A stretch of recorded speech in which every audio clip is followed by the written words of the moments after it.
Sejam todos bem-vindos a mais uma aula do curso bíblico online. Nós vamos começar como sempre, pedindo que o Espírito Santo de Deus nos conduza em mais esta aula, que Ele nos guie, nos conduza e nos faça compreender perfeitamente a palavra do nosso Deus, no nome de Jesus Cristo. Bom, nós vamos continuar então o estudo do livro do Apocalipse. E a semana passada nós estivemos falando sobre, na última aula, sobre o capítulo 13 de Apocalipse, né? Então falando sobre as duas bestas, a que sobe do mar, e o mar significa então as nações, seria o líder político mundial, e a que sobe da terra, que seria o líder religioso. Estarão sendo a besta estará sendo política, estará sendo encarnada ali, estará sendo possuída, né? Possuída por Satanás. Isso na grande tribulação.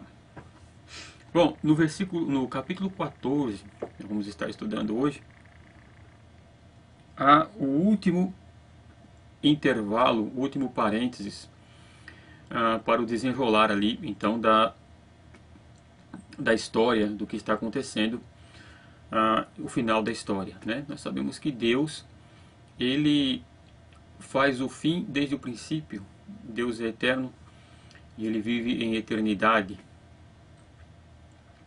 Então para Ele não é como para nós que existe o Cronos, né? O tempo Cronos. E para nós existe o presente, o passado, o futuro, né? Passado, presente, futuro. Para Deus, não. Eternidade não é algo que está no futuro, é algo que engloba tudo, o presente, o passado e o futuro.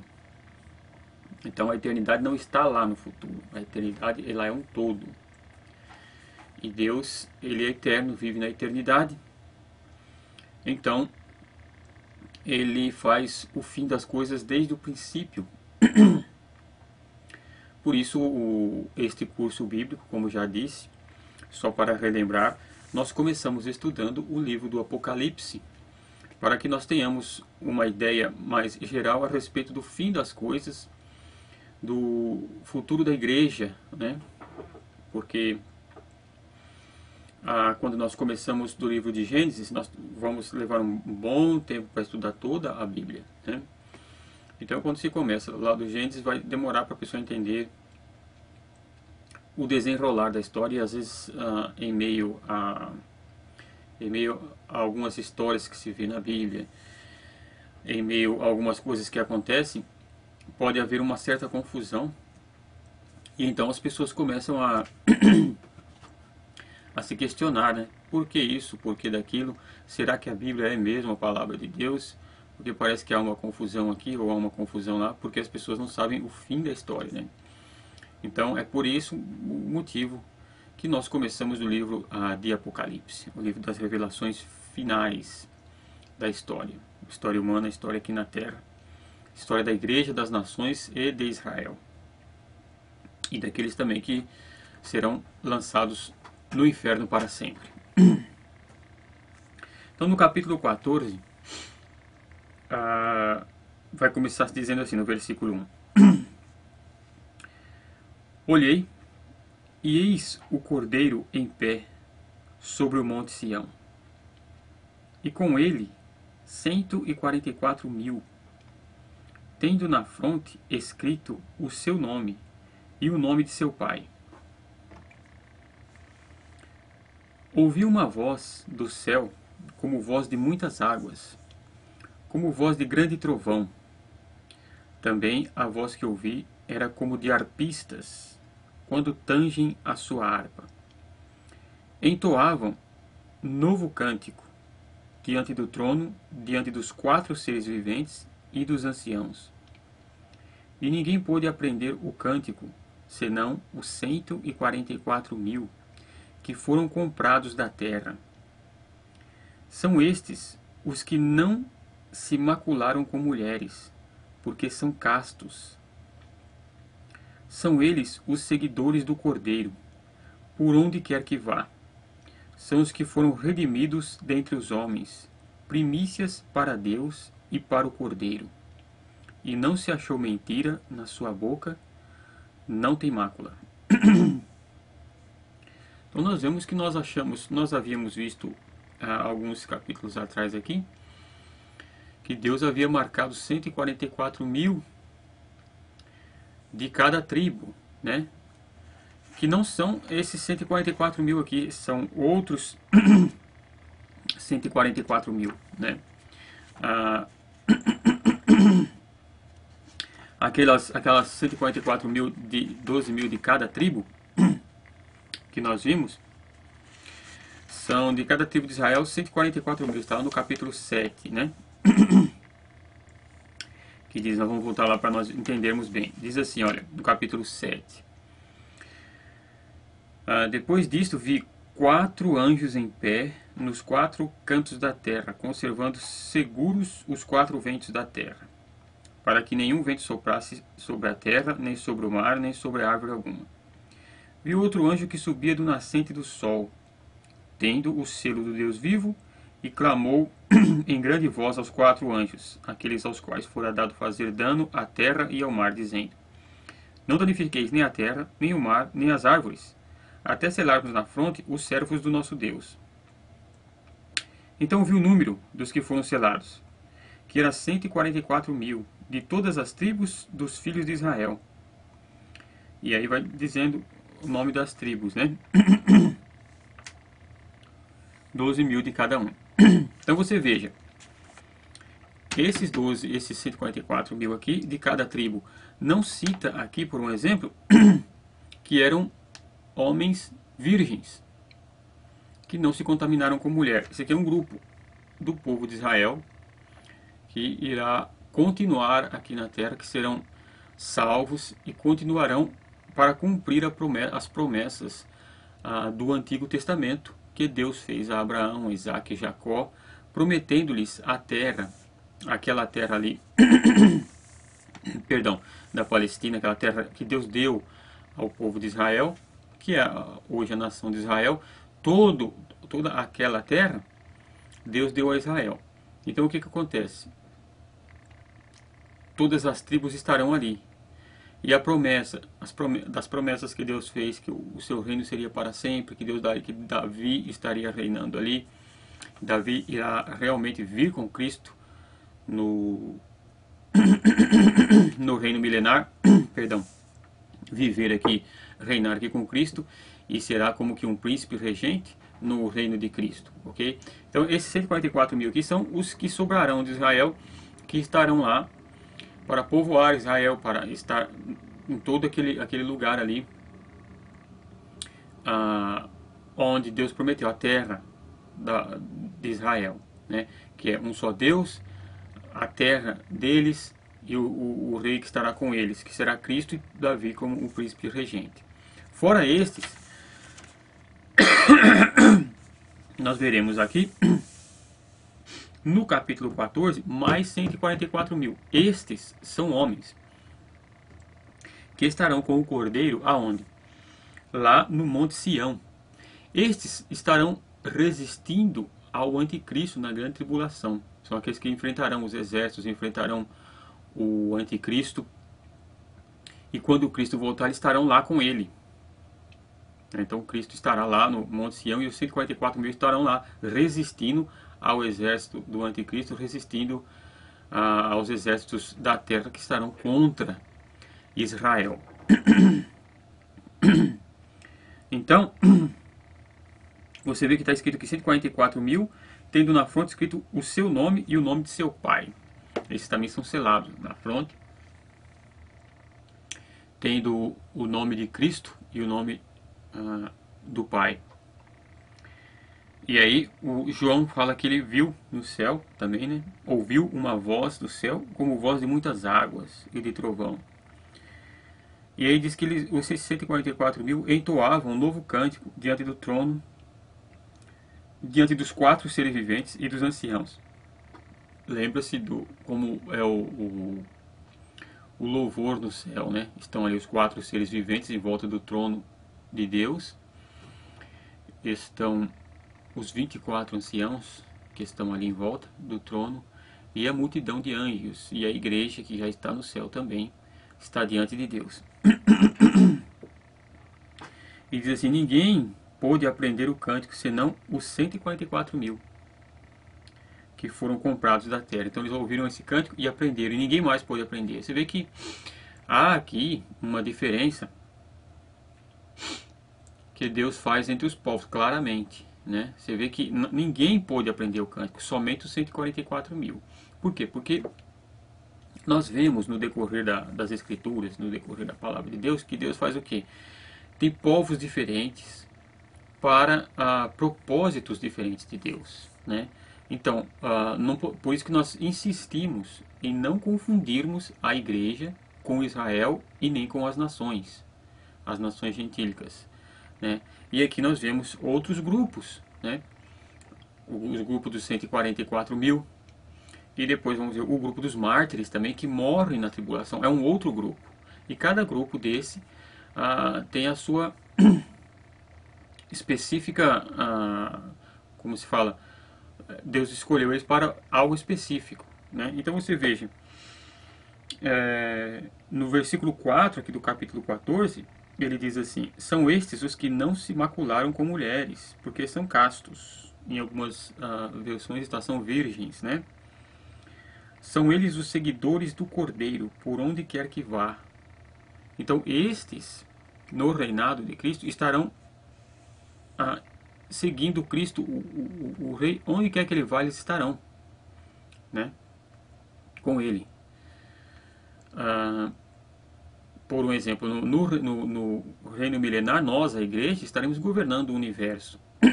Então nos será dadas certas cidades e nações para governar. Estaremos cuidando das nações e ao mesmo tempo nos dirigindo a Jerusalém celeste e a Jerusalém terrestre.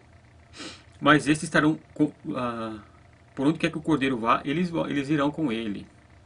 São 144 mil. E não se achou mentira na sua boca, nem tem mácula, né? Então esses são escolhidos especificamente para estarem com Jesus, ok? Por onde quer que ele vá, principalmente ali depois da vinda de Cristo, para destruir seus inimigos e os inimigos de Israel, né? No versículo 6 ele diz assim: vi outro anjo voando pelo meio do céu, tendo um evangelho eterno para pregar aos que se assentam sobre a terra, e a cada nação, e tribo, e língua, e povo. Você vê que este anjo que está voando aqui pelo céu, ele tem um evangelho eterno, para pregar para aqueles que se assentam sobre a terra, e a cada nação, tribo, e língua, e povo. Então, o evangelho pregado à igreja, este evangelho que nós pregamos hoje, é o evangelho do quê? De salvação em Cristo Jesus. É o evangelho para os salvos, são as boas novas de salvação de Jesus Cristo, né? Cristo veio para nos salvar, nos perdoar dos nossos pecados e nos fazer e comprar com o seu sangue para Deus uma nação do quê? De reis e sacerdotes. Essa é a igreja. Esse evangelho que esse anjo prega do céu, o que ele diz? Dizendo em grande voz: temei a Deus e dai-lhe glória, pois é chegada a hora do seu juízo. E adorai aquele que fez o céu e a terra e o mar e as fontes das águas. Então ele está dizendo: chegou a hora do juízo. Isso aqui é juízo. Essa notícia, esse evangelos, né, que o anjo está pregando do céu, ele é de juízo, onde Deus irá julgar a terra, e é o evangelho dizendo: adorai a Deus, como ele diz aqui, né? Temei a Deus e dai-lhe glória, pois é chegada a hora do seu juízo. E adorai aquele que fez o céu, a terra, o mar e a fonte das águas. Então temei a Deus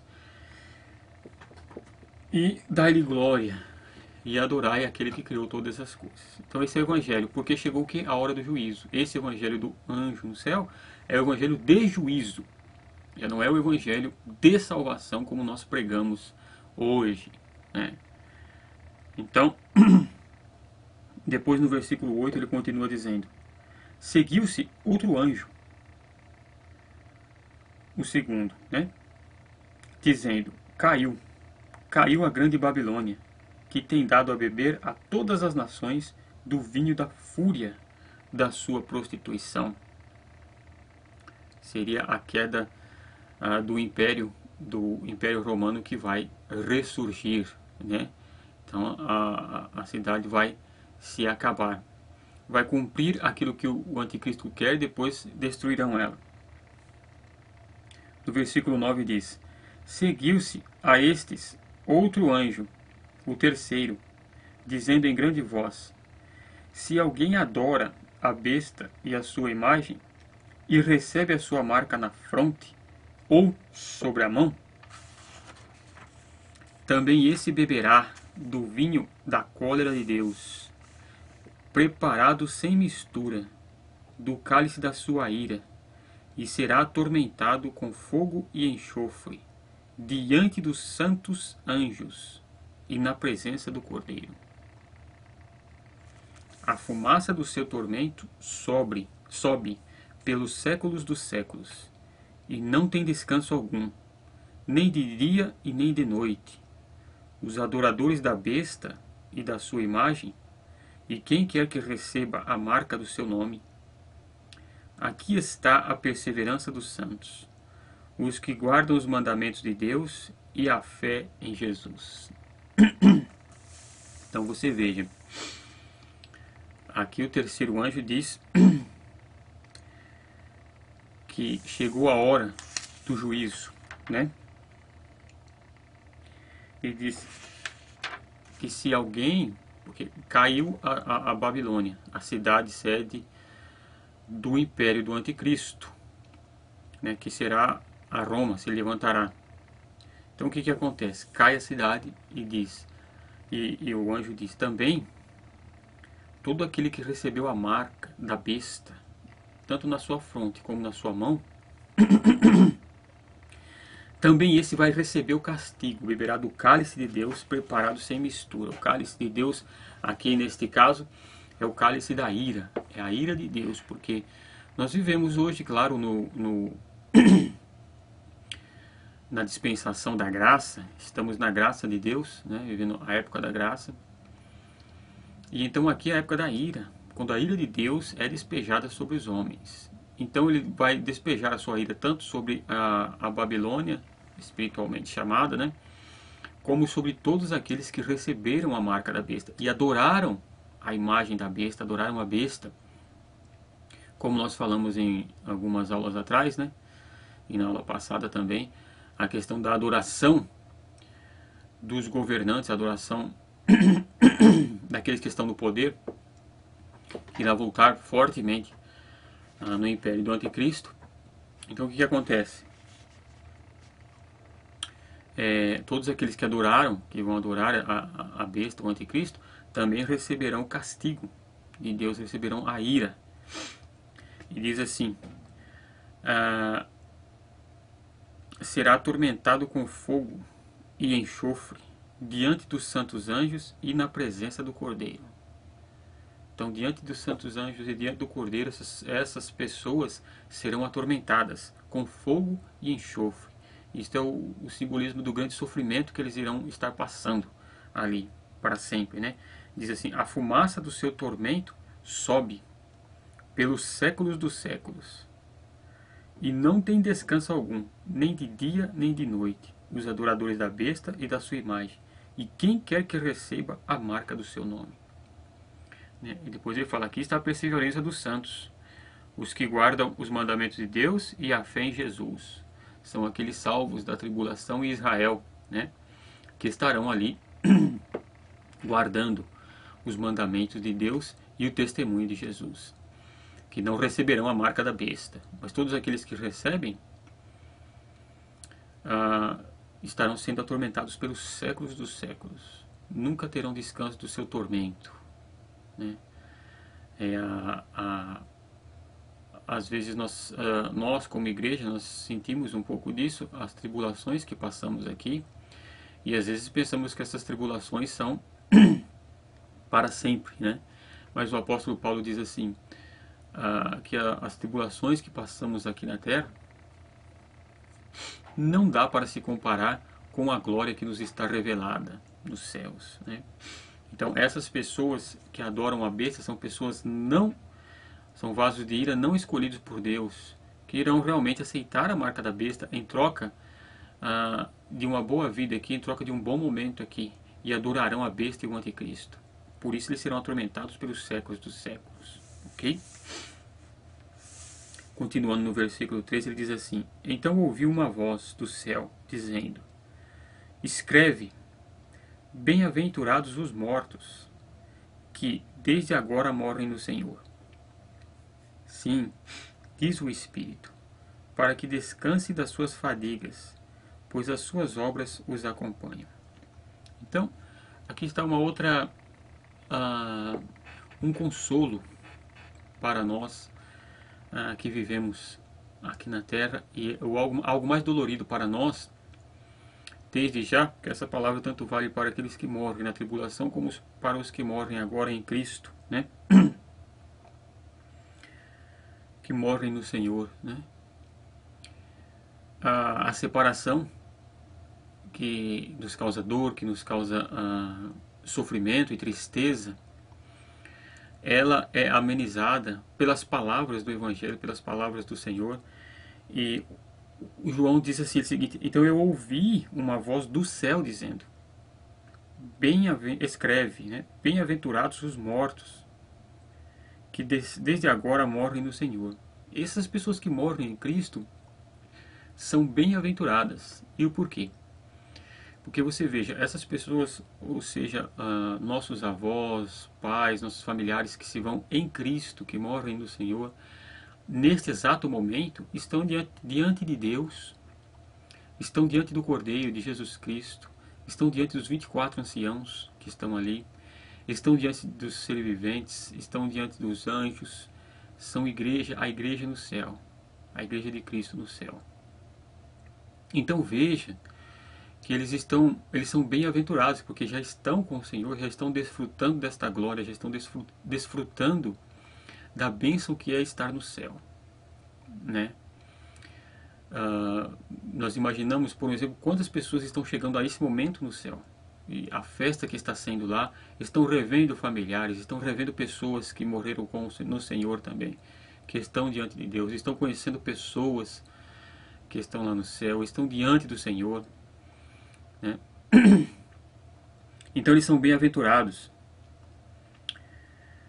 que eles descansaram das suas fadigas, pois as suas obras os acompanham, né? Então as tribulações, as fadigas que passamos aqui na terra e todos os problemas que passamos, quando nós morremos no Senhor, nós vamos para o Senhor, descansamos de todas as fadigas que temos aqui, né?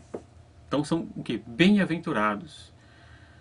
Por isso que nós devemos nos alegrar ao pensarmos que os nossos entes queridos que estão com Cristo são bem-aventurados, estão com o Senhor neste exato momento, né? Versículo 14: Olhei, e eis uma nuvem branca, e sentado sobre a nuvem, um semelhante a filho de homem, tendo na cabeça uma coroa de ouro, e na mão uma foice afiada. Isso é Jesus Cristo, né?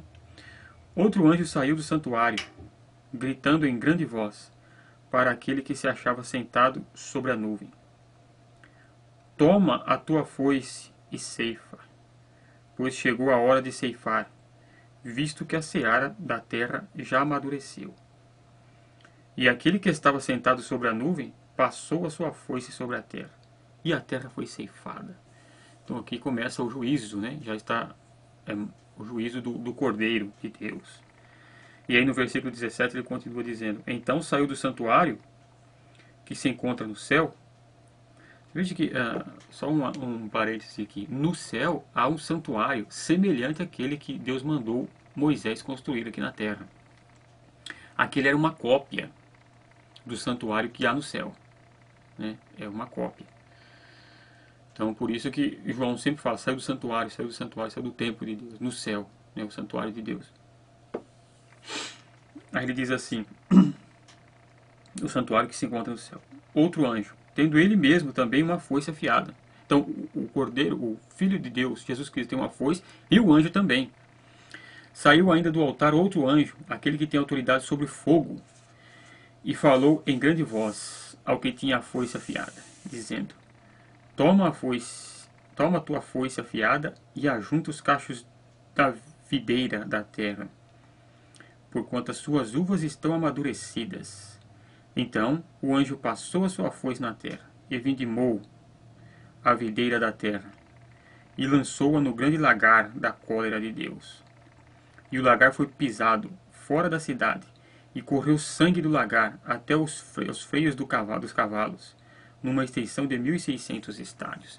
Então aqui está fazendo uma alusão simbólica ao juízo, aquela grande batalha que vai acontecer depois, aqui mais na frente nós vamos ver, do Armagedon, aonde haverá muita morte, e diz que o sangue chegou até o joelho dos cavalos, né? Então morrerão muita gente quando o Cordeiro voltar, quando Jesus Cristo vier, ele matará todos os inimigos de Israel. Então por isso que está falando, chegou a hora. Então está o Cordeiro com a foice e o anjo, né? Então quando desce para fazer juízo contra os inimigos de Israel, que estarão ali para destruir de uma vez por todas Israel, o que acontece? Há o juízo. Jesus mata todos eles, né? E são jogados o que? No lagar de Deus, serão pisados como a uva é pisada, né?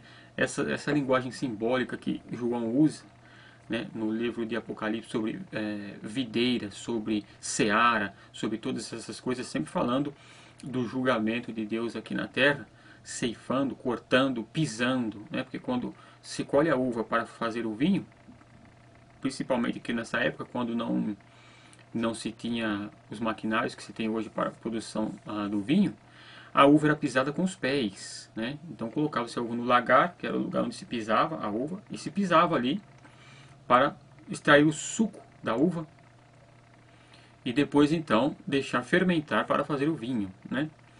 Então ele usa essa linguagem que todos conhecem, serão pisados, e a uva e o suco da uva ali representando o sangue daqueles que serão mortos. Então está falando de julgamento de Deus, pisar a uva, julgar aqueles que estavam fazendo mal aqui na terra, ok?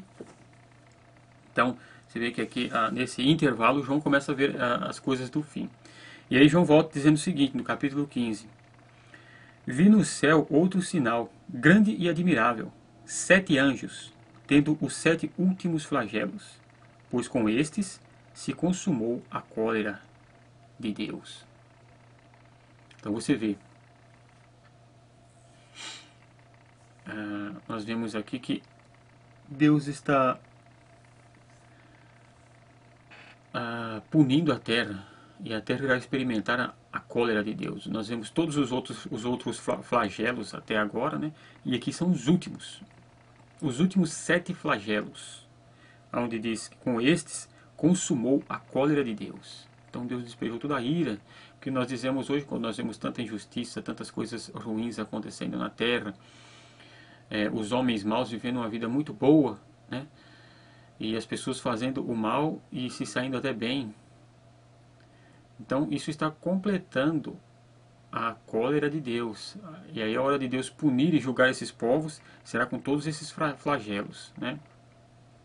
Quando nós vemos, por um exemplo, as coisas que acontecem hoje no mundo, as maldades que os homens fazem e tudo mais, nós vamos entender o porquê da cólera divina, da ira de Deus sobre os que habitam sobre a terra. Então, são os últimos flagelos da tribulação.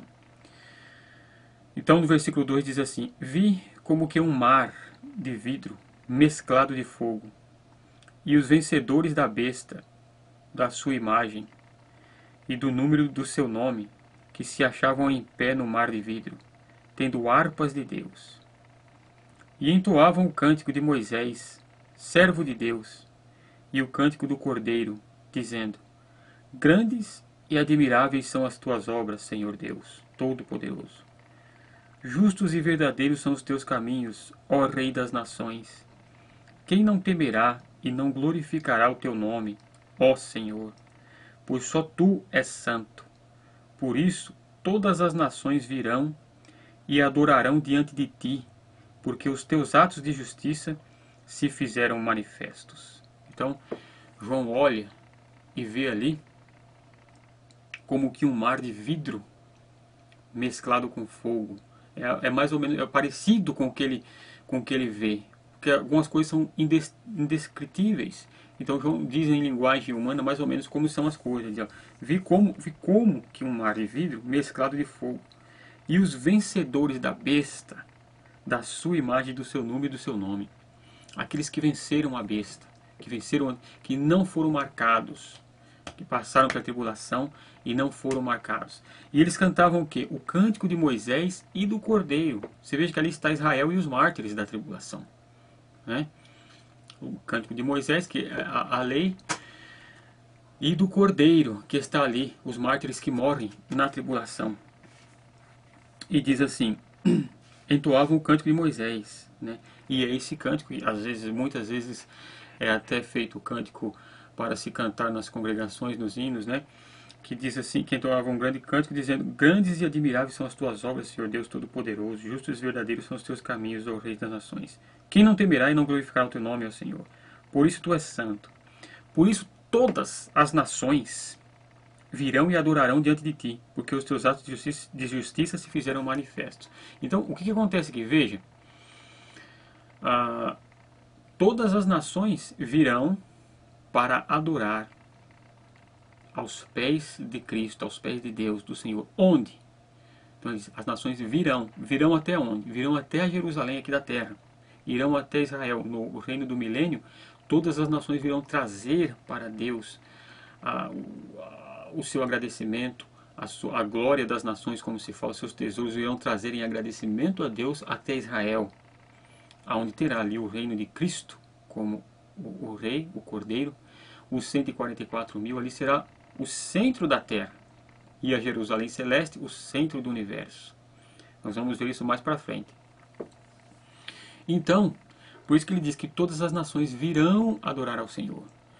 Na doutrina pós-milenista, eles dizem que nós já estamos passando agora no tempo do milênio, nós estamos vivendo o tempo do milênio, né? Que é um tempo simbólico onde a igreja está aqui reinando. Não, porque aí não se cumpre isso, que todas as nações virão e adorarão aos seus pés.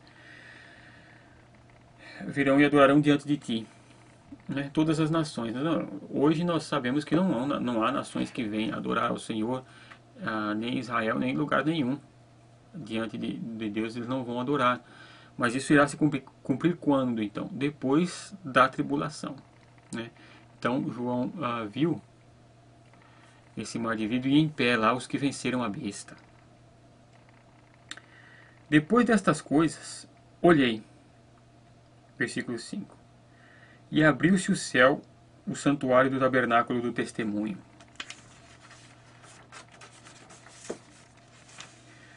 E os 7 anjos que tinham os 7 flagelos saíram do santuário vestidos de linho puro e resplandecentes, e cingidos ao peito com cintas de ouro. Então um dos 4 seres viventes deu aos 7 anjos 7 taças de ouro, cheias da cólera de Deus, que vive pelos séculos dos séculos. O santuário se encheu de fumaça, procedente da glória de Deus e do seu poder. E ninguém podia penetrar no santuário, enquanto não se cumprissem os 7 flagelos dos 7 anjos. Então aqui chegou a hora de Deus derramar a cólera, os últimos flagelos. E João vai descrevendo como esses flagelos serão jogados sobre a terra, né? Foram dadas as taças. Veja que a simbologia de trombetas, taças, toca primeiro os selos, né? Tudo isso são simbologias das coisas que vão acontecendo, vão se abrindo e vai acontecendo. Então eles foram dados taças de ouro. Então no capítulo 16, versículo 1 diz assim: ouvi, vinda do santuário, uma grande voz, dizendo aos 7 anjos: ide, e derramai pela terra as 7 taças da cólera de Deus. Saiu, pois, o primeiro anjo, e derramou a sua taça pela terra. E os homens, portadores da marca da besta e adoradores da sua imagem, aos homens, né? E aos homens portadores da marca da besta e adoradores da sua imagem, sobrevieram úlceras malignas e perniciosas. Você veja que é parecido com os flagelos do Egito, lá, do faraó, né? Mas veja que são só aos que adoraram a besta e têm a marca. Então, isto nos mostra que haverão pessoas aqui na terra que não receberam a marca da besta. Esses não serão tocados por esses flagelos, né? Então, primeiro sairão úlceras nos homens. Derramou o segundo a sua taça no mar, e este se tornou em sangue, como de morto, e morreu todo ser vivente que havia no mar. Lembra que Moisés também transformou a água em sangue, né? Então isso aqui vai ser no mar, e todo ser vivente que há no mar irá morrer. Versículo 4. Derramou o terceiro a sua taça nos rios e nas fontes das águas, e se tornaram em sangue. Então também as águas e as fontes se tornam em sangue, as águas potáveis, né? Então ouviu o anjo das águas dizendo: Tu és justo, tu que és e que eras, o santo, pois julgastes estas coisas. Porquanto derramaram sangue de santos e de profetas, também sangue lhes tem dado a beber, são dignos disso. Então, qual é aqui o castigo de Deus? Como esses homens derramaram sangue de santos e de profetas, também o anjo diz, então é justo que eles bebam sangue, porque derramaram sangue. Então por isso as águas potáveis se tornam em sangue. E aí diz assim, no versículo 7, ouvi do altar que se dizia, certamente, ó Senhor Deus, Todo-Poderoso, verdadeiros e justos são os teus juízos. O quarto anjo derramou a sua taça sobre o sol, e foi-lhe dado queimar os homens como fogo. Com efeito, os homens se queimaram com o intenso calor, e blasfemaram o nome de Deus, que tem autoridade sobre estes flagelos, e nem se arrependeram para lhe darem glória. Veja que aqui não é a igreja, porque a igreja já se arrependeu, né, dos seus pecados. Aqui são os homens que estão aqui mesmo, marcados pela besta. Então o sol aquecerá quando o anjo joga sua taça sobre o sol aquecerá a terra. E tal, mas isso não é para que confundamos com a mentira atual do aquecimento global, né? O aquecimento global que fazem.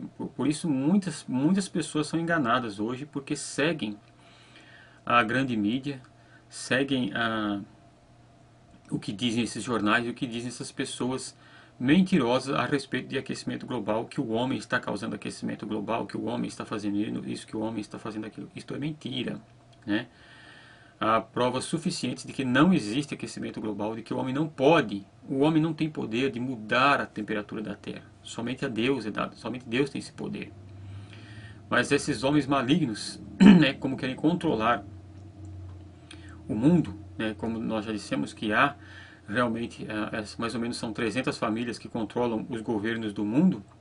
Estes homens querem diminuir a população do mundo, matando 5 bilhões de pessoas. Então, uma forma que eles têm de impor às pessoas que lhes obedeçam é impondo medo, né? Então dizem, olha, vocês estão destruindo o planeta, vocês vão ficar sem isso, sem aquilo e sem aquilo outro. E as pessoas são treinadas a obedecerem, para que quando chegue o anticristo elas estejam treinadas a obedecer tudo que o anticristo disser, né? Então, vocês podem buscar em qualquer lugar científico, e agora saiu há poucos dias também no jornal inglês, na revista inglesa, não me lembro agora qual, desmentindo o aquecimento global e dizendo que gastaram bilhões de dólares nessas coisas, e é uma grande mentira, né? Que nós está cada vez mais frio. Isso dá para se notar para quem mora principalmente aqui nos Estados Unidos, aqui no hemisfério norte, que os invernos têm sido rigorosos e o verão tem demorado a chegar, né? Então não pode se confundir com isso daqui que irá acontecer. Né? O sol irá aquecer na grande tribulação, não é agora. Agora não é, é na grande tribulação, onde o sol vai se aquecer muito e vai queimar os homens, e os homens vão blasfemar contra Deus e não vão se arrepender. Versículo 10. Derramou o quinto a sua taça sobre o trono da besta, cujo reino se tornou em trevas. E os homens remordiam a língua por causa da dor que sentiam. E blasfemaram o Deus do céu por causa das angústias e das úlceras que sofriam, e não se arrependeram de suas obras.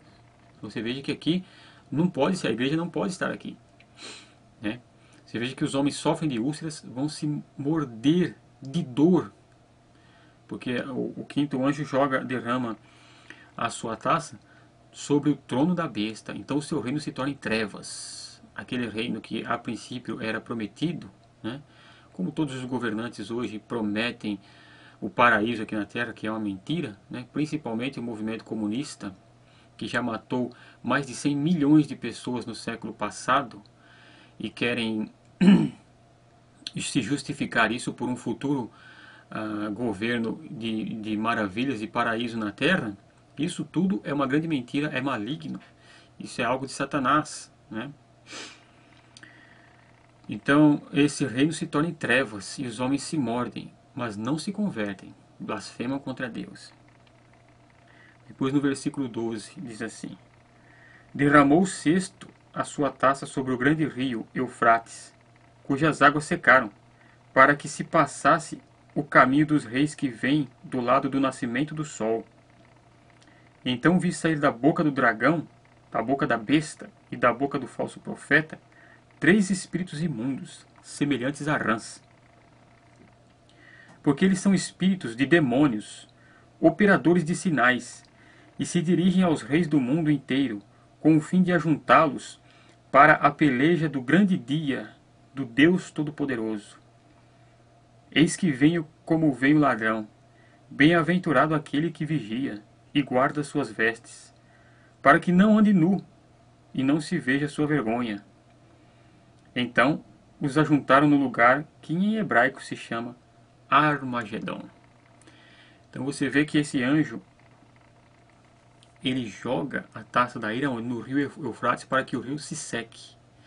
Por que vai secar o rio ali, naquela região do Eufrates? Para que os reis que vêm do Oriente atravessem sem empecilho para atacar Israel.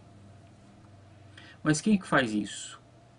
O próprio Deus. Porque você veja que aqui na boca do dragão, do falso profeta e do anticristo, saem 3 espíritos semelhantes a rãs, que são espíritos de demônios, que estarão fazendo o quê?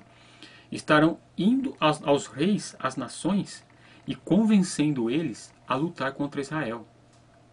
Por isso se ajuntarão aqueles reis, os reis todos ali das nações, porque o anticristo estará ali convencendo as pessoas por palavras demoníacas, né? Estarão fazendo reuniões e conversando com os reis, dizendo: olha, nós temos que destruir Israel para termos paz, porque esse negócio do templo lá, isso daí está nos dando muito problema. Destruímos eles. Você veja que Israel é perseguido desde sempre, né? Israel é perseguido. Hitler foi só como diríamos, uma amostra grátis do que será o anticristo, né? Nós vemos nos dias atuais, o Ahmadinejad, o presidente lá do Irã, disse claramente que Israel precisa ser varrido da face da terra, né? Então o que isso significa? Significa que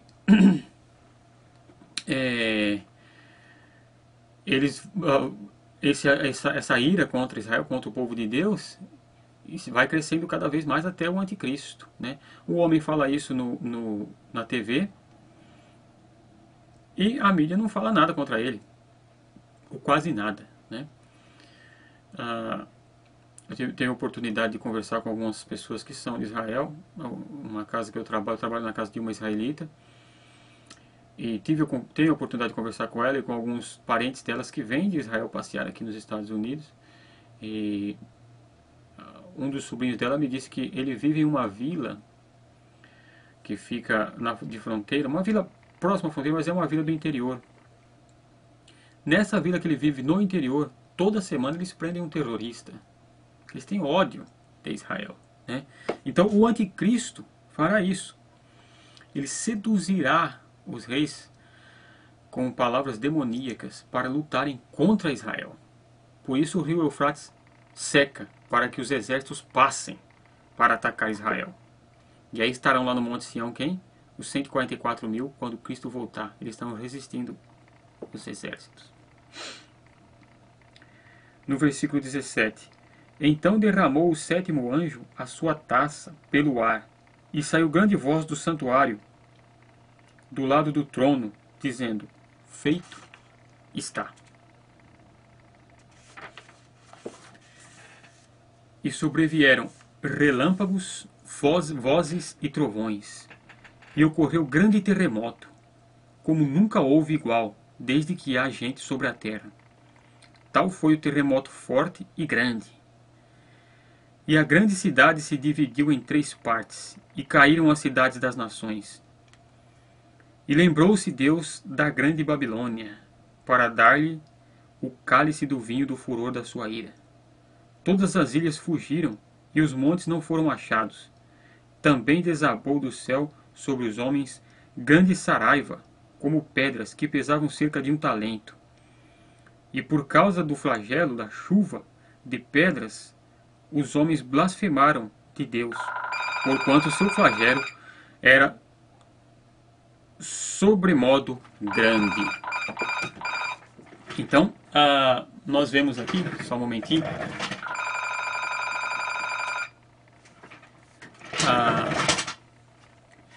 nós vemos aqui o flagelo descendo aqui sobre a terra, né? Quando ele joga sobre o ar, o que acontece? Desce, começa a cair uma chuva de saraiva, uma chuva de pedras grandes sobre os homens, né? Para os castigarem. Então o que acontece? Esse terremoto, acontece quando o anjo joga no ar a sua taça. Acontece esse terremoto, né? Os montes todos desaparecem, a cidade é dividida. Deus se lembra da grande Babilônia, onde ele vai castigar. Nós vamos ver no capítulo 17, né? Semana que vem, que é a meretriz, a Babilônia, a grande cidade, né? Que será castigada. E o que acontece? Será então aqui julgado, cairão pedras sobre a cabeça dos homens, sobre os homens aqui, né? Chuva de pedras. Os homens blasfemaram de Deus, porquanto seu flagelo era sobremodo grande, era um grande flagelo. Então aqui será a última taça, né? A última,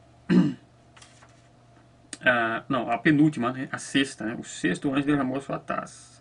Não, perdão, a sétima mesmo.